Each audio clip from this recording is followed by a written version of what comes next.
विवाद या मामले या मांगें शुरू हो जाती हैं। चाहे होली हो, जुमा आया हो, तब कहा गया कि भाई होली और जुमा के लिए टाइम सेट कर दिया जाए, टाइम तय कर दिया जाए, जब तक होली मनाए तब तक नमाज ना की जाए। अब नव दुर्गा शुरू होने वाले हैं, उससे पहले ये मांग उठ रही है कि मीट चिकन शॉप और मीट दोनों की दुकानें बंद रहें 9 दिन। ये मांग अब उठ रही है। बहुत सारे सवाल हैं कि भाई खान पान लोगों का व्यक्तिगत मसला होता है, आप दूसरे के खान पान पर कैसे लगाम लगा सकते। देखिए, मैं तो एक बात बोलता हूँ प्रशांत जी, मैं हिंदू सनातनी वैदिक संत हूँ, साधु हूँ जी। एक बात बताइए, अंबिका शर्मा जी ने एक सवाल पूछा जी कि एक्सपोर्टर ऑफ बीफ कौन है सबसे ज्यादा, उसके ऊपर बीजेपी जवाब नहीं देगी। बीजेपी का सवाल जो होगा उसके ऊपर कांग्रेस जवाब नहीं देगी। तो मैं राजनीतिक मुद्दों की बात नहीं कर रहा, मैं स्पष्ट बात करना चाहता हूँ। बात नहीं है, निहायती झूठ परोसा जा रहा है। मिलन भाई सुन लीजिए, मैं आ रहा हूँ आपके पास।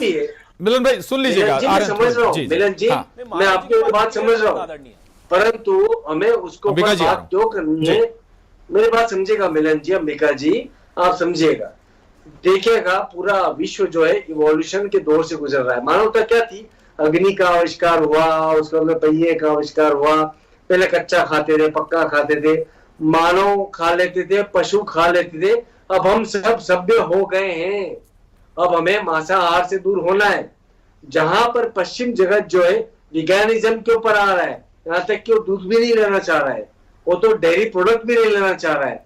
तो ऐसी स्थिति के अंदर हमें चाहिए कि हमारी जो धार्मिक भावना है वो ये कहती है किसी भी प्रकार का रक्तपात ना हो, किसी भी प्रकार का मांसाहार ना हो, और साथ में एक बात स्पष्ट हो कि यदि किसी भी जीवन का हम हृदय द्रवित करके कोई पूजा पाठ करते तो वो भी स्वीकार्य नहीं होती है ईश्वर को। हम जड़ों को नहीं खाते, हम लहसुन को नहीं खाते, हम अदरक को नहीं खाते, लेकिन इन भावनाओं को समझना होगा। गिरी जी, ये अपना अपना धर्म है, हर धर्म जो कहता है हम उसकी पालना करते हैं। मैं और आप अपने धर्म को बदलना होगा, मुस्लिम अपने धर्म की पालना कर रहे हैं।